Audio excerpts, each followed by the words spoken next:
Good afternoon students. हम autosomal inheritable disease के बारे में पढ़ रहे हैं, यानी जो दैहिक गुणसूत्रों में जो जीन होते हैं और जो एक पीढ़ी से दूसरी पीढ़ी में एक साथ जाते हैं। ठीक है, इसमें हमने लास्ट टाइम पढ़ा था सिकल सेल एनीमिया, फिनाइलकीटोनुरिया और आज हम पढ़ेंगे थैलेसीमिया। मैं थोड़ा आपको एक्सप्लेन करना चाहती हूँ कि सिकल सेल एनीमिया और थैलेसीमिया लगभग हीमोग्लोबिन और आरबीसी से जुड़ी हुई बीमारियाँ हैं। होता क्या है, ये हमारा आरबीसी है, इसके अंदर हीमोग्लोबिन के कण भरे होते हैं और ये हीमोग्लोबिन के कण ऑक्सीजन वाहक होते हैं, ये ऑक्सीजन को ले जाते हैं। ठीक है, अगर ये हीमोग्लोबिन के कणों में कोई त्रुटि आ जाती है, ठीक है, हीमोग्लोबिन के कण प्रॉपरली नहीं बन पाते हैं, तो आरबीसी जो होती है, ये रेड ब्लड कॉर्पस्कल जो होता है, ये ऑक्सीजन को नहीं ले जा पाता है प्रॉपर मात्रा में, सफिशिएंट मात्रा में। तो फिर इससे हमारा मेटाबॉलिज्म स्लो होने लगता है, हमें अन्य कई दिक्कतें, सांस का फूलना, चक्कर आना, सब स्टार्ट हो जाता है। ठीक है, तो अब ये जैसे सिकल सेल एनीमिया मैंने आपको बताया था कि जो हमारा हीमोग्लोबिन है, इसमें आयरन होता है, इससे दो ग्लोबिन की चेन लगी होती हैं। अल्फा प्रोटीन, ग्लोबिन एक प्रोटीन है, alpha protein chain, beta protein chain.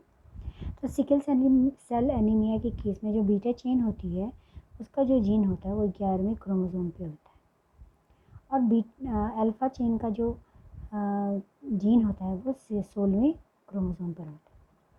अब सिकल सेल एनीमिया में क्या होता है, ये जो बीटा चेन होती है, इसमें एक जीन में डिफेक्ट आ जाता है और वो जीन जो कि ग्लूटामिक एसिड बनाता है वो वैलिन बनाने लगता है। ठीक है, तो इससे हमारा जो हीमोग्लोबिन होता है वो आकार में चेंज हो जाता है और इससे हमारा आरबीसी जो कि बाइकॉन्केव था, वो कुछ इस प्रकार से हंसिया की दराती के आकार का हो जाता है। ठीक है, जबकि थैलेसीमिया में क्या होता है, थैलेसीमिया में अगर बीटा चेन में यहाँ पे डिलेशन हो जाता है, ठीक है, डिलेशन मैंने आपको बताया है कि ये जीन सीक्वेंस है, इसमें से कोई एक जीन ऐसे हट जाता है। ठीक, तो डिलेट होने से फ्रेम शिफ्ट म्यूटेशन होता है। फ्रेम शिफ्ट म्यूटेशन बड़ा खतरनाक होता है, मैंने आपको म्यूटेशन में पढ़ाया है। तो अगर बीटा चेन में प्रॉब्लम आती है तो इसे बीटा थैलेसीमिया कहते हैं। अल्फा चेन में प्रॉब्लम आती है, इसे अल्फा थैलेसीमिया कहते हैं। ठीक है,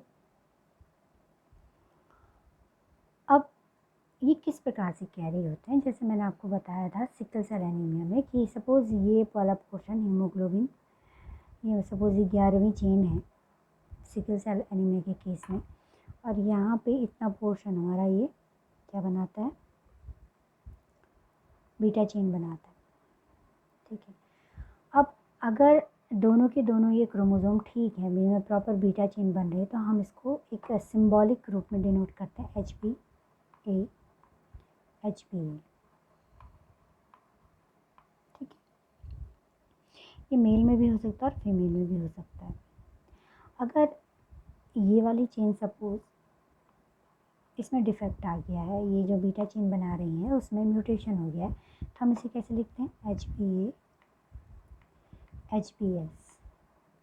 ठीक है, सिकल सेल एनीमिया। ये जो व्यक्ति होगा जिसमें एक क्रोमोसोम में स्वस्थ जीन है और एक में डिफेक्टिव जीन है, ये देखिए इसमें 50% सिकल सेल आरबीसी होंगी और 50% नॉर्मल होंगी।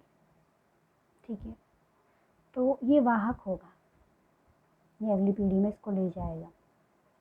ठीक है, और इन केस अगर दोनों जो क्रोमोसोम है उन पे डिफेक्टिव पोर्शन आ जाता है, तो हम इसे कैसे लिखते हैं, HBS HBS। ठीक है, ये 3 जीनोटाइप मैंने आपको कल बताए थे और सिंबॉलिक फॉर्म में भी मैंने आपको बताए थे, ये वाहक फादर है, ये वाहक मदर है, इनकी संतति हमने पनेट स्क्वायर्स को बना के दिखाई थी। ठीक है, अब थैलेसीमिया में मैंने आपको बताया ये भी एक ऑटोसोमल अप्रभावी रोग है, इसमें भी हीमोग्लोबिन की अल्फा और बीटा श्रृंखलाओं का संश्लेषण कम हो जाता है, ये फ्रेम शिफ्ट म्यूटेशन से होता है। यदि बीटा श्रृंखला का उत्पादन बाधित होता है तो बीटा थैलेसीमिया है। यदि एक जीन त्रुटिपूर्ण हो तो ये बीटा थैलेसीमिया माइनर कहलाता है। देखिए, अगर बीटा चेन में आपके डिफेक्ट आ रहा है, मैंने बताया था बीटा चेन का जीन 11वें गुणसूत्र पे होता है और अल्फा का 16वें क्रोमोसोम पे होता है। अगर बीटा चेन में एक जीन त्रुटिपूर्ण है, यानी कि अगर HbA और HB थैलेसीमिया को हम T लिखते रहें तो इसको हम कहते हैं beta thalassemia minor. Beta thalassemia minor मैंने लिखा है यहाँ पे, माइनर मीन्स इससे ज़्यादा प्रॉब्लम नहीं होगी, ठीक है। ये व्यक्ति को अपनी लाइफ को चला सकता है, ठीक है। लेकिन अगर दोनों जो जीन त्रुटिपूर्ण हैं, यानी 11वें गुणसूत्र को अगर हम लें, इसके 2 क्रोमोसोम है, अगर ये भी डिफेक्टिव है, ये भी डिफेक्टिव है, तो HBT ये व्यक्ति बच नहीं सकता। क्यों नहीं बचेगा? क्योंकि हीमोग्लोबिन तो उसमें प्रॉपर बिल्कुल नहीं बन रहा है, तो RBC वर्क कैसे करेगी? तो ये बच्चे मर जाते हैं, ठीक है। और जो अल्फा थैलेसीमिया होती है वो अल्फा चेन पे होने वाले बदलाव से होती है, ठीक है। अगर अल्फा श्रृंखला में कुछ प्रॉब्लम आ रही है तो हम उसे अल्फा थैलेसीमिया कह देते हैं। अब इस रोग में होता क्या है थैलेसीमिया मैंने आपको बताया हीमोग्लोबिन नहीं बनने से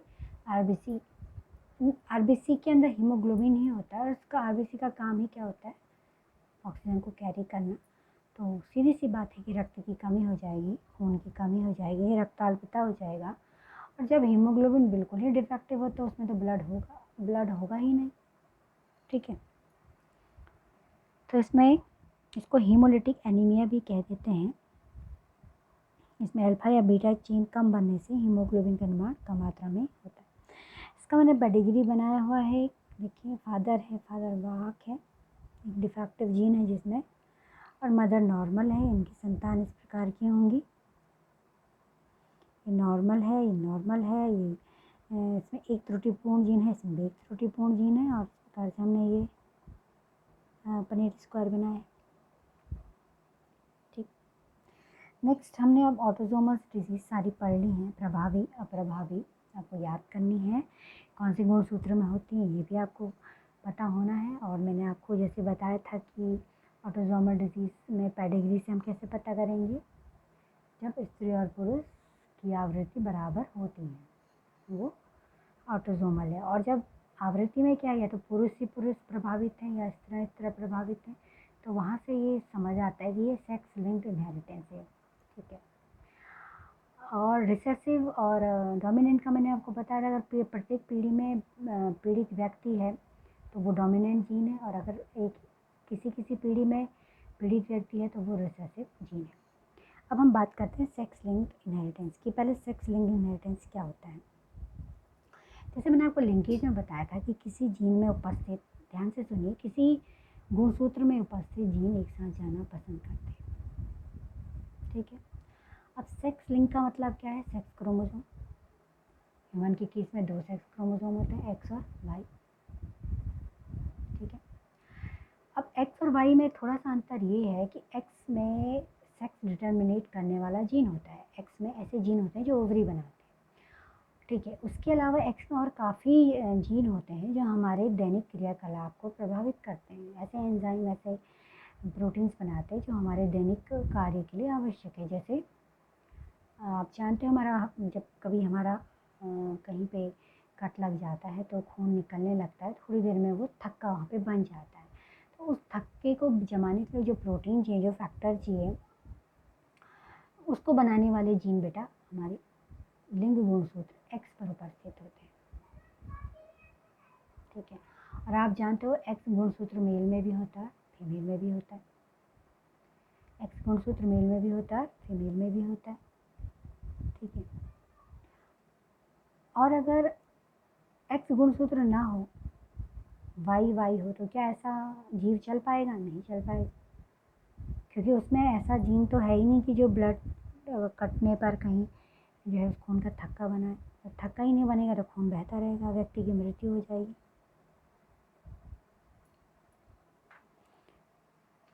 ठीक है। तो एक्स पर जो है ओवरी बनाने के अलावा और जीन भी पाए जाते हैं, तो अगर उसमें जो है क्लॉटिंग नहीं होगी तो वो मर जाएगा, यानी कि मेरे बोलने का मतलब है कि जो सेक्स क्रोमोसोम है एक्स, उसमें सेक्स डिटर्मिनेट करने के अलावा और कई आवश्यक जीन पाए जाते हैं जो किसी मनुष्य के लिए आवश्यक होते हैं। ऐसा ही एक जीन है कलर ब्लाइंडनेस को रोकने के लिए। देखिए, हमारे आइज़ में लाइट के प्रति 3 रंगों के प्रति सेंसिटिव कोन सेल होती हैं, ब्लू, ग्रीन और रेड। ठीक है, अगर इस कोन सेल में डिफेक्ट आ जाए, ठीक है, इनमें जो प्रोटीन बनती है, ध्यान से सुनिए, हमारे आइज़ में कौन सेल है, नर्व सेल है जो रेड, ब्लू और ग्रीन को पहचानती है। ठीक है, अगर इनमें डिफेक्ट आ जाए, डिफेक्ट मतलब ये प्रोटीन्स होती हैं जो हमें इन रंगों को पहचानने में मदद करती है, और ये प्रोटीन बनाने वाला जो जीन होता है, कुछ प्रोटीन होती हैं जो हमें इन रंगों को पहचानने में मदद करती हैं, और इस प्रोटीन को बनाने वाला जीन भी हमारा एक्स क्रोमोसोम पर होता है, ये सेक्स क्रोमोसोम पे होता है।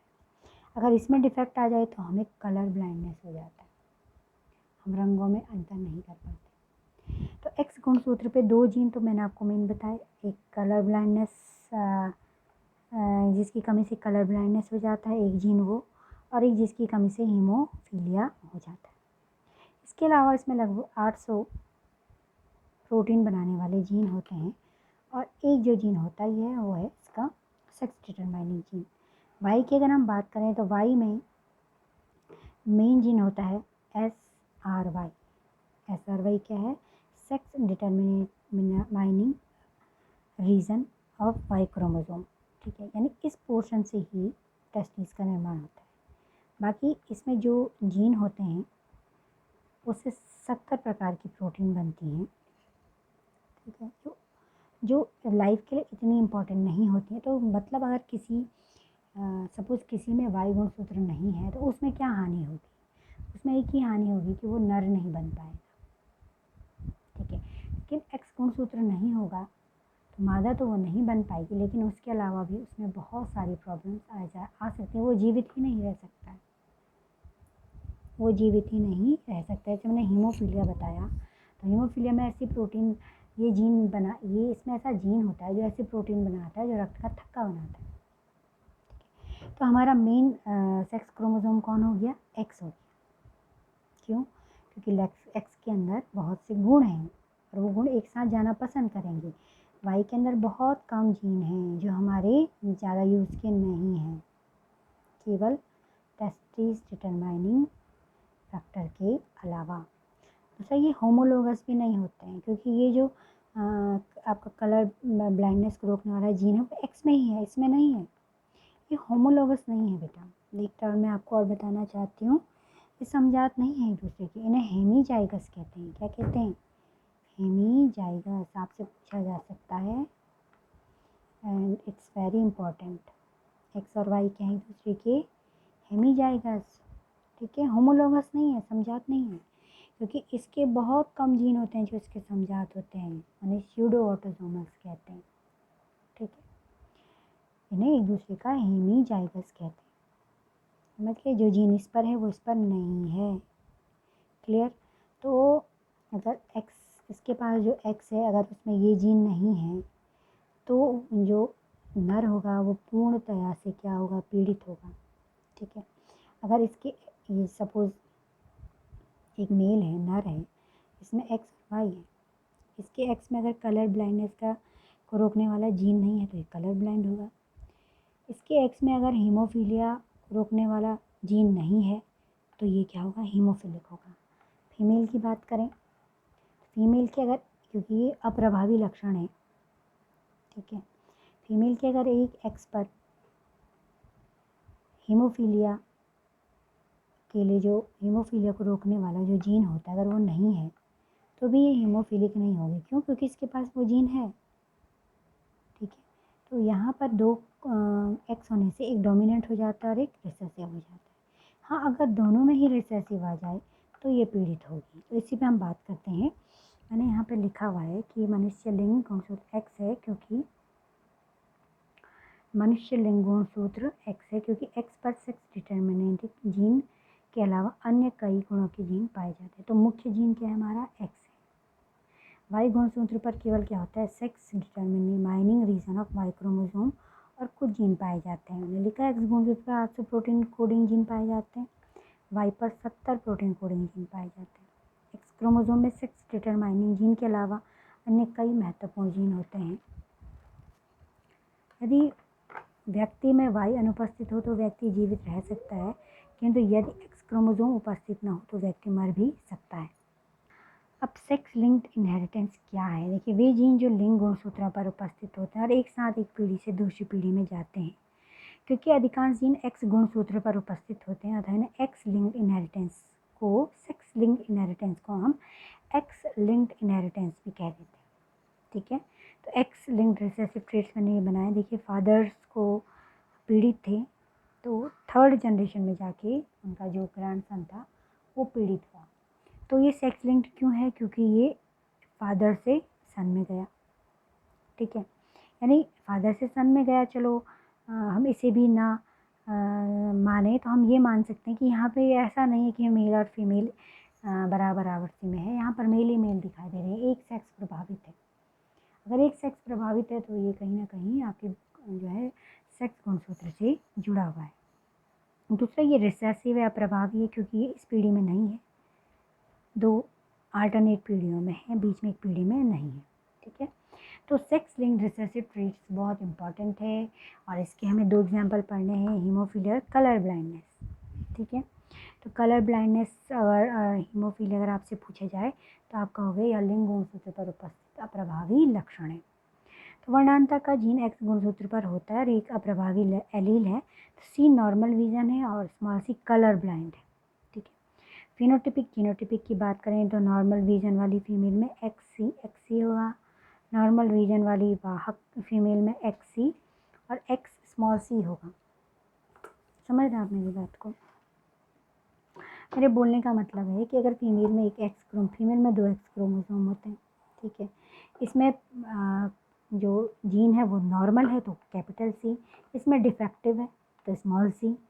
ठीक है, तो क्या हम इस महिला को कलर ब्लाइंड कहेंगे? नहीं कहेंगे।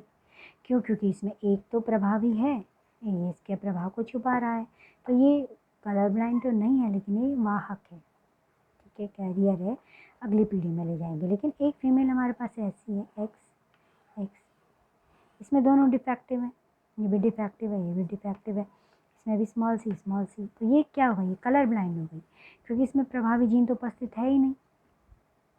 ठीक है, और अगर हम मेल की बात करें,